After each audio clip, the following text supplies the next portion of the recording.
오늘은 요나와 은혜라는 제목으로 하나님 말씀 함께 나누고 같이 기도하도록 하겠습니다. 저희가 지난주 말씀 요나서 3장을 보면 요나가 회개하고 순종하여서 니느웨에 가서 하나님 말씀을 전할 때 니느웨 전체가 회개하는 놀라운 일이 벌어진 것을 저희가 알 수 있었습니다. 근데 이제 오늘 본문을 보시면 이 니느웨 사람들이 회개하는 모습을 본 요나가 하나님께 크게 화를 냅니다. 제가 요나서를 시작할 때 요나서가 구약의 복음서로 불린다라는 말씀을 드렸습니다. 이 요나서 앞부분의 이야기는 누가복음 15장에 나오는 이 탕자, 그 아버지께 유산을 받아 그 집을 나가버린 그런 작은 아들의 이야기와 비슷하다 말씀을 드렸습니다. 근데 이제 오늘 본문부터는 이 집에 있던 그 큰아들의 이야기와 비슷한 것을 저희가 볼 수 있습니다. 요나서가 그 누가복음 15장에 나오는 탕자 이야기가 크게 두 부분으로 되어져 있는데, 앞부분은 작은 아들이 아버지 곁을 떠났다가 돌아오는 이야기고, 두 번째 부분은 집에 있던 큰아들이 이제 화를 내는 그런 내용입니다. 그래서 오늘 이제 본문이 탕자 이야기의 두 번째 부분과 닮아 있음을 볼 수 있습니다. 오늘 본문 세 부분으로 나눠서 살펴볼 텐데, 첫 번째 요나의 반응, 두 번째 요나의 문제, 세 번째 하나님의 반응입니다. 먼저 요나의 반응을 보겠습니다. 처음에 하나님께서 요나에게 니느웨로 가서 말씀을 전하라 이렇게 말씀하실 때 요나가 말씀을 거부했던 것은 사실 저에게 이해를 할 수 있습니다. 아수르가 정말로 악하고 강한 나라였는데 이스라엘을 많이 괴롭히는 그런 나라였습니다. 결국 이제 북이스라엘이 이 아수르에게 기원전 722년에 멸망하는 것을 보면 요나의 마음이 이해가 됩니다. 그런데 요나가 이제 하나님께 순종해서 하나님의 말씀을 전했을 때에 그 심판을 선포했을 때 니느웨에 엄청난 회개가 있게 됩니다. 하나님께서 뜻을 돌이키시고 재앙을 내리시질 않은 겁니다. 그러니까 요나 선지자의 선포가 놀라운 구원의 역사를 일으킨 겁니다. 그럼 보통은 이런 경우에 성경이 어떻게 끝나게 될까요? 요나가 크게 기뻐하며 자기 땅으로 돌아갔더라, 뭐 이렇게 끝나면 굉장히 자연스럽게 끝이 날 겁니다. 그런데 이 요나서 4장을 보면 이야기가 전혀 이상하게 전개가 됩니다. 1절 보시면 요나가 매우 싫어하고 성내며, 이제 이 부분을 이제 어떤 ESV라는 성경은 이렇게 번역을 합니다. 하나님이 하신 일이 요나에게 너무 끔찍해서 요나가 분노로 불타올랐다, 이렇게 번역을 합니다. 요나가 왜 이렇게 화를 냈을까요? 이어지는 요나의 기도를 보면 그 이유를 알 수가 있습니다. 2절입니다. 요나가 여호와께 기도하여 이르되 여호와여, 내가 고국에 있을 때 이러하겠다고 말씀하지 아니하였나이까? 그러므로 내가 빨리 다시스로 도망하였사오니 주께서는 은혜로우시며 자비로우시며 노하기를 더디하시며 인애가 크시사 뜻을 돌이켜 재앙을 내리지 아니하시는 하나님이신 줄을 내가 알았음이니이다. 이 요나가 하나님께 드린 기도는 출애굽기에 나오는 말씀을 인용한 기도입니다. 출애굽기 34장 6절 보시면 여호와께서 그의 앞으로 지나시며 선포하시되 여호와라 여호와라, 자비롭고 은혜롭고 노하기를 더디하고 인자와 진실이 많은 하나님이라. 그러니까 요나는 여호와 하나님이 어떤 분이신지를 정확하게 알고 있었습니다. 그래서 요나가 하나님께서 이 니느웨를 용서하길 원하셨던 것을 알고 있었던 겁니다. 근데 요나는 니느웨를 향한 하나님의 사랑이 별로 마음에 들지 않았습니다. 요나가 하나님이 이거 공정하지 못하다 이렇게 생각하면서 크게 화를 냅니다. 이런 요나의 모습은 누가복음 15장에 나오는 탕자의 그 큰아들, 그 탕자의 형, 즉 큰아들의 모습을 생각나게 합니다. 탕자의 이야기 너무 잘 알고 계실 겁니다. 작은 아들이 살아계신 아버지께 그 유산을 물려달라고 합니다. 이건 아버지 빨리 죽어주십시오 이렇게 요구하는 거랑 똑같습니다. 근데 이 아버지가 작은 아들 말을 들어줍니다. 근데 이 작은 아들이 재산을 받아갖고 집을 나가서 허랑방탕하게 뭐 그냥 창녀도 만나고 막 쓰고 거지가 돼서 돌아옵니다. 그런데 놀랍게도 이 아버지가 작은 아들을 기다리고 계셨습니다. 멀리서 작은 아들이 오는 것을 본 아버지가 그냥 뛰어가서 아들을 맞이하고 뭐 옷 갈아입히고 손에 가락지 끼워주고 신발 신기고 그냥 신분을 다시 아들로 회복을 시켜주는 겁니다. 근데 예전에 그 조선시대만 해도 양반들은 뛰지 말라고 그랬습니다. 경박스럽기 때문에. 이 유대도 마찬가지였습니다. 이 어른이 뛰는 것은 굉장히 경박하고 예의 없는 그런 행동이었던 겁니다. 근데 아버지가 체면이니 이런 거 신경 쓰지 않고 아들을 향해서 달려가서 아들을 맞이합니다. 그리고 살진 송아지를 잡아서 큰 잔치를 벌입니다. 이제 작은 아들이 아버지의 큰 사랑으로 용서를 받았고, 여기까지 보면 이제 모든 게 다 회복된 것처럼 보입니다. 이 사람들이 보통 이 탕자 이야기를 어떻게 기억을 하는가 하면, 탕자와 같은 죄인을 용서하시는 하나님 아버지의 큰 사랑에 대한 이야기라고 생각을 합니다. 그런데 이제 사실 예수님께 직접 이 이야기를 들었던 유대인들은 좀 생각이 달랐습니다. 예수님께서 이 탕자 이야기를 해주신 것은 당시 이제 유대인들에게 하나님은 당신들이 생각하는 그런 하나님이 아닙니다 라고 말해주기 위해서였습니다. 실제로 큰아들과 같은 생각을 가지고 있던 유대인들은 예수님의 이야기를 들었을 때 엄청난, 정말 어마어마한 충격을 받았을 것으로 예상할 수 있습니다. 이제 아버지가 돌아온 동생을 위해서 잔치를 벌이면서 또 새로운 갈등이 시작이 됩니다. 밭에서 일하던 큰아들이 이제 집으로 오는데 집에서 음악 소리, 춤추는 소리가 들립니다. 하인을 불러서 어찌 된 일이냐 물어보니까, 아이고 그 작은 아드님이 돌아오셨습니다. 그래서 아버지가 너무 기뻐하시면서 지금 잔치를 벌이고 계십니다. 이렇게 말을 해줍니다. 이때 큰아들이 너무 화가 나서 집에 들어가는 것을 거부합니다. 결국 아버지가 집 밖으로 나와서 큰아들에게 애원을 하십니다. 그런데 큰아들은 아버지 말을 듣지 않습니다. 큰아들이 아버지를 향해서, 아이고 제가 이 오랫동안 아버지를 섬겼고 아버지께 불순종한 적이 한 번도 없습니다. 근데 아버지는 저한테 염소 새끼 한 마리 잡아주신 적이 없어요. 그런데 아버지 재산 다 탕진하고 돌아온 저놈을 위해서 살진 송아지를 잡으셨다고요? 아, 전 안 들어갑니다. 저는 못 들어갑니다. 이렇게 우기는 겁니다. 큰아들, 큰형이 이렇게 화가 난 이유가 무엇 때문일까요? 예수님 당시에는 지금처럼 이렇게 매끼 식사 때마다 고기를 할 수 있는 상황이 아니었습니다. 고기 자체가 너무너무 고급스러운 음식이었습니다. 그 중에서도 가장 최고급 요리가 있었으니 그게 바로 살진 송아지 요리였습니다. 이 살진 송아지는 집에서 잡을 수 있는 게 아니라 이 마을 단위의 큰 잔치를 벌일 때만 잡을 수 있는 정말로 최고급 요리였던 겁니다. 그러니까 아버지가 작은 아들이 돌아왔을 때 살진 송아지를 잡았다라는 것은 이 일이 아버지 인생에 있어서 가장 기쁜, 정말 인생 최고의 날이었음을 의미합니다. 큰아들이 아버지가 살진 송아지 잡으셨던 말 듣고 아버지가 얼마나 기뻐하시는지 알 수 있었던 겁니다. 그런데 큰아들은 아버지가 기뻐하는 거는 관심이 없었습니다. 큰아들 마음속에는 아버지가 허랑방탕한 작은 아들을 위해서 자신이 상속받아야 할 이 재산을 막 사용하고 있는 거기에만 신경이 쓰였던 겁니다. 결국 큰아들이 신경 쓴 것은 아버지와 아버지의 마음이 아니라 아버지가 가지고 있던 재산이었던 겁니다.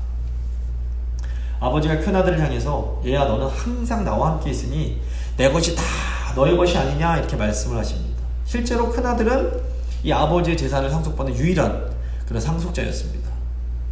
그런데 이 큰아들이 이 동생을 위한 잔치를 아버지의 그 기쁨이 아니라 아버지의 재산이 줄어드는 것으로만 보고 있는 겁니다. 결국 큰아들은 아버지 인생에 있어서 아버지 생의 가장 기쁜 잔치 이 자리에서 아버지를 밖으로 나오게 만들고 큰아들한테 애원하게 만듭니다. 아버지는 큰아들에게도, 내 아들아, 난 아직도 네가 함께 이 잔치에 참여하면 좋겠다 라고 아주 부드럽게 말씀을 하십니다. 예수님께서 여기서 이야기를 끝내버리십니다. 지금 작은 아들이 죄인이란 것은 누가 봐도 분명합니다. 아버지를 모욕하고 허랑방탕하면서 아버지 주신 재산 다 탕진해버렸습니다. 이 작은 아들의 모습은 분명히 타락한 죄인의 모습이었습니다. 그런데 집을 나간 아들만 탕자는 아니었던 겁니다. 작은 아들이 집 밖으로 나가서 아버지를 떠난 탕자라면 큰아들은 집 안에 있으면서 아버지 곁에 있으면서 아버지를 떠난 탕자였던 겁니다. 최소한 작은 아들은 자신이 죄인이라는 것을 인정하고 뉘우치고 있습니다.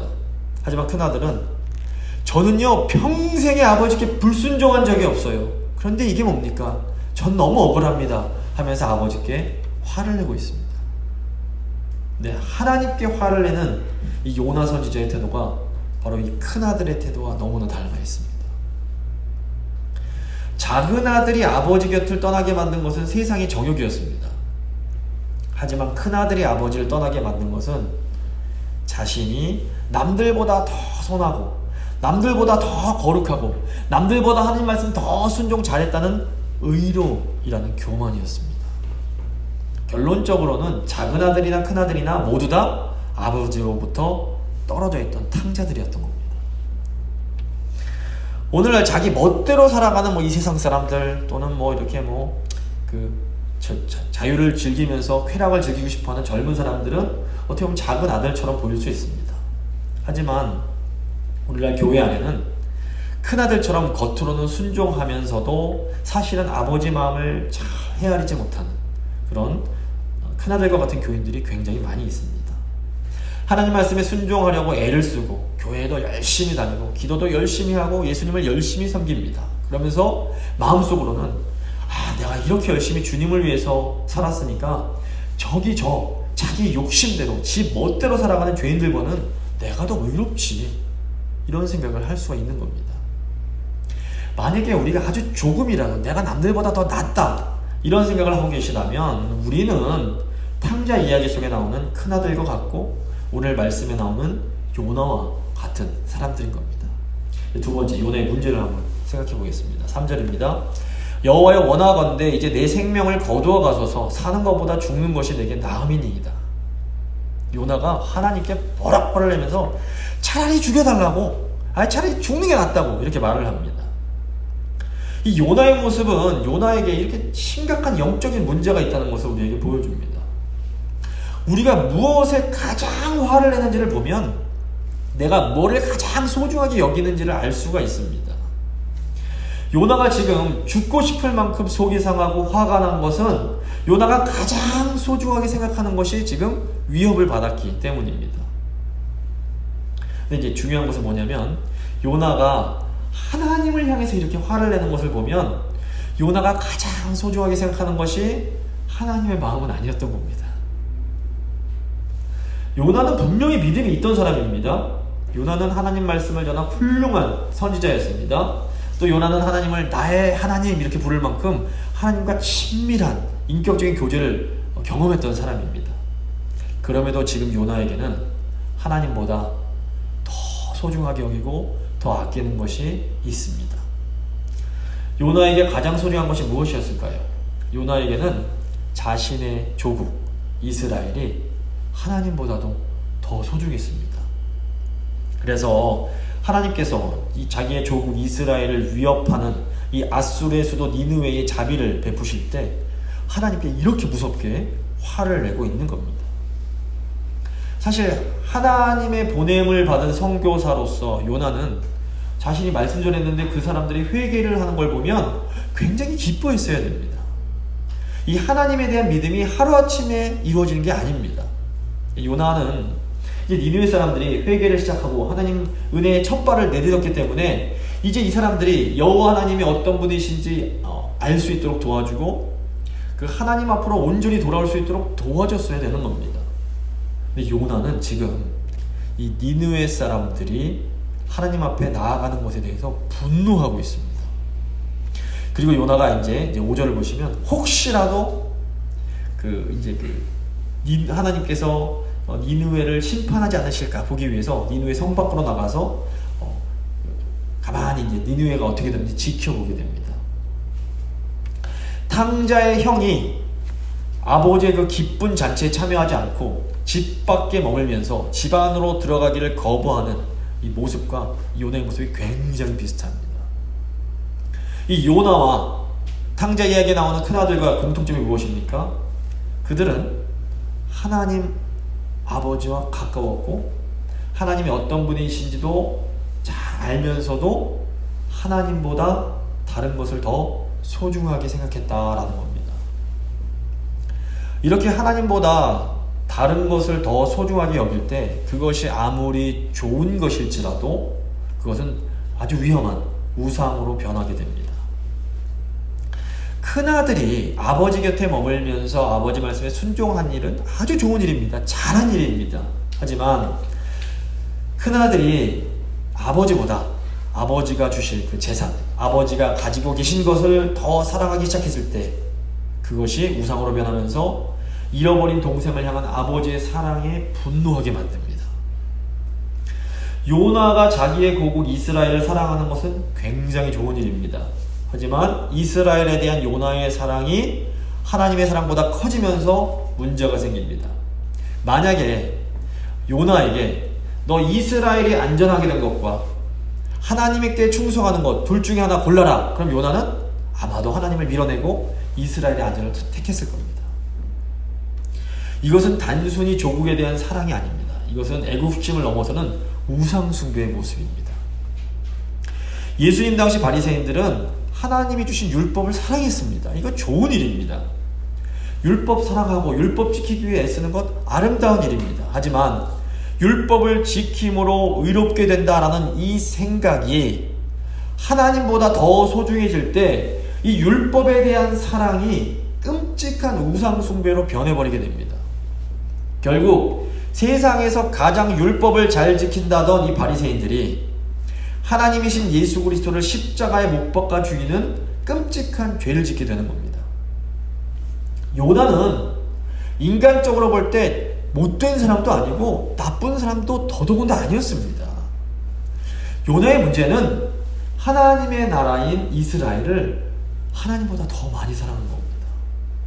요나는 사랑하는 이스라엘을 위해서 하나님의 축복의 말씀을 전했습니다. 그리고 이 축복의 말씀이 현실이 돼서 북이스라엘이 다윗 왕국의 전성기 때만큼이나 크게 부흥하게 됩니다. 자식의 성공을 위해서 열심히 기도한 부모가 자식이 잘 되는 것 보면서 기뻐하고 자랑스러워했던 것처럼 아마도 요나 선지자는 자신이 예언한 대로 크게 부흥 잘 되는 이 이스라엘 보면서 마음이 한량없이 기뻤을 겁니다. 하지만 요나가 이스라엘을 하나님보다 더 사랑하게 될 때에 요나가 사랑하는 이스라엘이 우상으로 변해버렸고 결국 이 우상이 요나로 하여금 죄인을 사랑하시는 하나님을 향해서 무섭게 분노하는 그 영적인 탕자로 만들어버렸던 겁니다. 근데 오늘 우리도 마찬가지입니다. 우리도 요나처럼 하나님을 잘 알고 또 하나님을 사랑하고 하나님의 뜻을 잘 알면서도 우상을 만들 수 있습니다. 그리고 이 우상 때문에 하나님께 섭섭해하고 하나님께 화를 내고 하나님께 원망하는 탕자가 되어버릴 수 있는 겁니다. 내가 가장 사랑하고 내가 가장 소중하게 여기는 게 과연 무엇인지를 한번 잘 생각해 보시기 바랍니다. 하나님 땅은 다 가져가셔도 이건 안 됩니다. 이거는 진짜 안 됩니다. 이게 없으면 차라리 제가 죽는 게 낫습니다 라고 생각할 만한 것이 이 하나님이 아니라면 그게 바로 우리의 우상입니다. 하나님이 가장 싫어하는 것이 우상인데 하나님을 사랑하는 우리도 이 우상을 만들고 우상을 섬길 수가 있는 겁니다. 성경적으로 볼 때 이 마음속의 우상을 제거하고 하나님을 우리 삶의 가장 소중한 분으로 모시는 것이 바로 구원입니다. 물론 우리는 하나님의 은혜로 예수 그리스도를 믿음으로 구원받은 하나님 백성들입니다. 하지만 사도 바울이 하나님 백성들을 향해서 두렵고 떨림으로 너희 구원을 이루라 이렇게 말씀을 합니다. 이것은 구원을 받은 사람들도 어느 순간 다시 마음 가운데 우상을 만들고 섬길 수 있으며 하나님이 주시는 구원의 기쁨을 온전히 누리지 못하는 삶을 살 수 있음을 의미합니다. 물론 뭐 이렇게 산다고 하나님이 넌 또 마음속 우상 만들었으니까 지옥 가 이러시는 게 아니라 우리 마음이 지옥으로 변할 수가 있다라는 겁니다. 내가 분명히 예수님도 믿고 예수님을 사랑하는데도 내 마음에 하나님이 주시는 평안과 기쁨이 없다면 나도 모르는 사이에 하나님보다 더 소중하게 생각하는 우상을 만들었고 그것을 은연중에 섬기고 있기 때문일 수 있습니다. 우리 부모님들에게는 자녀가 우상이 될 수 있습니다. 또 젊은 사람들에게는 그 사랑하는 연인이 우상으로 변하기도 합니다. 또 어떤 분에게는 돈이, 어떤 분에게는 자존심과 명예가, 또 어떤 분에게는 건강이나 아름다운 외모, 멋있는 외모가 또 우상이 될 수도 있습니다. 우상이 위험한 것은 우리가 우상을 만들면 우리 안에 감사가 사라지고 하나님을 원망하게 되고 결국 하나님께서 우리에게 주시는 기쁨과 평안이 사라지기 때문입니다. 한번 우리가 우리의 우상이 무엇인지 한번 잘 생각해 보시기 바랍니다. 이제 하나님의 반응입니다. 4절입니다. 여호와께서 이르시되 내가 성내는 것이 옳으냐 하시니라. 하나님은 하나님의 그 죄인들을 향한 사랑에 화를 내면서 차라리 죽여주십시오 라고 따지는 요나를 꾸짖지 않으시고 요나야 네가 나한테 화내는 게 옳은 거냐? 이렇게 물으십니다. 하나님의 질문은 우상 때문에 하나님께 섭섭해하고 하나님께 성을 내고 있는 우리 모습에 대한 질문일 수도 있습니다. 근데 하나님께서 왜 이렇게 우상 만들고 우상 때문에 배은망덕하게 화를 내는 이 요나를 심판하지 않으시고 이렇게 사용하시는 걸까요? 이 질문에 대한 대답은 아마도 어떤 다른 사람도 요나보다 나을 것이 없기 때문일 겁니다. 사람은 다 똑같습니다. 만약 하나님께서 완벽한 사람만을 용납하시고 그 사람을 사용하신다면 어느 누구도 하나님께 받아들여지지 못하고 사용되지도 못할 겁니다. 우리 인간은 모두 철저하게 죄인이라서 누구도 하나님 기준에는 턱없이 부족할 수밖에 없습니다. 성경에서 하나님께 사용받은 사람들을 한번 생각해 보십시오. 예수님 외에 완벽한 사람은 단 한 명도 없습니다. 구약의 노아, 아브라함, 모세, 다윗 다 인간적인 약점으로 가득한 사람들입니다. 또 신약에서 베드로를 비롯한 12제자, 심지어 사도 바울도 자기들의 기질 때문에 다른 사람들한테 상처를 많이 준 사람들입니다. 이 성경에 나오는 인물들이 우리에게 분명하게 알려주는 진리가 무엇입니까? 하나님께서는 참 감사하게도 부족한 우리를 이 모습 이대로 받아주시고 또 사용해 주신다라는 겁니다. 하나님께서 우리가 완벽하기에 우리가 정말 훌륭한 사람들이기에 우리를 사용하시는 것이 아니라는 겁니다. 장로교의 창시자라고 할 수 있는 칼빈의 기독교 강요 3권 17장 4절을 보시면 이중 용납의 교리라는 것이 나옵니다. 하나님께서 우리를 이중으로 받아주신다라는 겁니다. 먼저 하나님은 그 은혜로 죄 많은 우리를 이 모습 이대로 받아주시고 의롭다고 칭해주십니다. 우리가 칭의라고 부릅니다. 이게 첫 번째 용납으로 이것을 첫 번째 은혜, the first grace라고 부릅니다. 그런데 하나님께서 죄악된 우리 자신뿐 아니라 죄악된 우리가 하나님께 드리는 행위까지도 또 받아주십니다. 그리고 그 행위마저도 의롭다고 여겨주십니다. 이것이 두 번째 용납으로 이것을 두 번째 은혜, the second grace라고 부릅니다. 사실 우리가 하나님 앞에서 아무리 정직하게 행하고 의롭게 행하려고 해도 우리가 전적으로 타락한 죄인이기 때문에 우리의 행위는 거룩하신 하나님 보시기에는 완전히 의롭기가 불가능합니다. 물론 우리 나름대로는 하나님 보실 때 진실되게 하기 위해서 최선을 다합니다. 하지만 그 누구도 나는 정말 하나님 앞에서 당당해, 난 정말 하나님 앞에서 100% 정직하고 거룩한 사람이야 라고 말할 수 있는 사람은 없습니다. 우리가 하나님 앞에 좀 솔직해질 때 우리가 정말 하나님 보시기에 얼마나 부족하고 연약한 자인지 우리는 인정할 수밖에 없습니다. 그런데 하나님은 요나처럼 부족한 우리를 그냥 이 모습 이대로 받아주십니다. 하나님은 우리가 부족함이 있다고 해서 우리를 무섭게 질책하고 내쫓지 않으십니다. 하나님은 여전히 조금도 변함없는 그 사랑으로 우리를 지켜봐주고 계십니다. 은혜의 하나님이 너무도 죄 많고 연약한 우리를 용서해 주시고 이 모습 이대로 받아주신다라는 이 소식이 바로 기쁜 소식, 복음입니다. 그렇기 때문에 우린 너무나 부족하지만 그냥 이 부족한 이 모습 이대로 그 은혜의 보좌 앞으로, 아버지 앞으로 그냥 가면 되는 겁니다. 그럼 우리 주님은 탕자를 애타게 기다리시던 그 아버지의 마음으로 그냥 뛰어오셔서 우리를 안아주시고 우리를 이렇게 받아주십니다. 이것을 우리가 은혜라고 부릅니다. 하나님께 받아들여져요. 하나님 품에 안길 자격이 전혀 없는데 하나님 품으로 안김당한 것, 이것이 첫 번째가 됩니다. 근데 이 은혜를 경험하고 나면 사람들이 마음 가운데 감사가 생기고 기쁨이 생기고 감격이 생깁니다. 그래서 이 은혜를 경험하고 나면 이제 내가 이 은혜를 받았으니 주님 위에 살고 싶다, 이런 마음이 생기게 됩니다. 그런데 마음은 있는데도 또 육신이 연약해서 잘 하고 싶지만 잘 안 될 때가 너무 많습니다. 주님 더 온전히 섬기고 더 넓은 마음으로 이웃을 사랑하고 품고 용서하고 싶은데 이게 잘 안 될 때가 너무 많은 겁니다. 그럼 또 하나님 제 모습 보십시오 하면서 낙심하게 되고 너무 죄송스러운 마음을 갖게 됩니다. 근데 이때 바로 이 순간에 하나님께서 우리에게 베풀어 주시는 두 번째 은혜를 기억해야 됩니다. 하나님은 우리의 연약함을 너무나 잘 알고 계십니다. 사실 우리는 원래부터 완벽할 수 없는 사람들입니다. 근데 우리 안에 이 연약함 가운데에도 주님을 위해서 살고 싶은 간절한 마음이 있다는 것, 이것을 주님께서 알아주시는 겁니다. 그래서 우리가 부족한 가운데도 주님의 몸된 교회를 섬기려고 최선을 다합니다. 교회에 어떤 문제가 생기면 앞장서서 해결하고 성도들을 돌보기 위해서 기꺼이 수고합니다.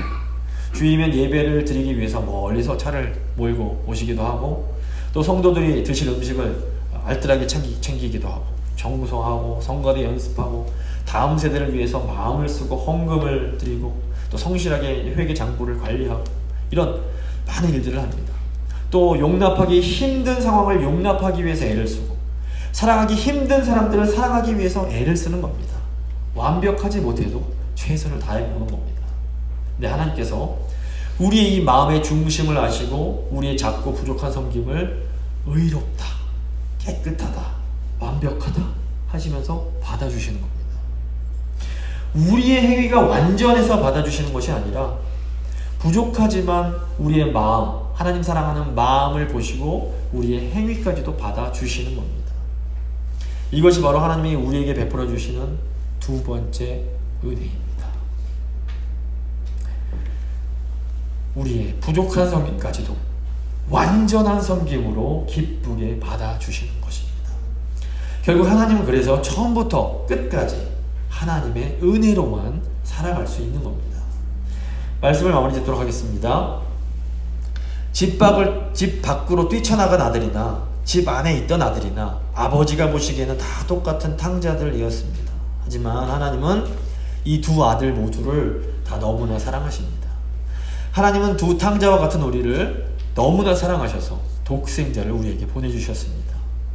우리 하나님은 지금도 우리가 얼마나 연약하고 부족한지, 우리가 지금도 얼마나 죄와 싸우고 있는지를 잘 알고 계십니다. 그리고 이 모습 이대로를 기쁘게 또 받아주십니다.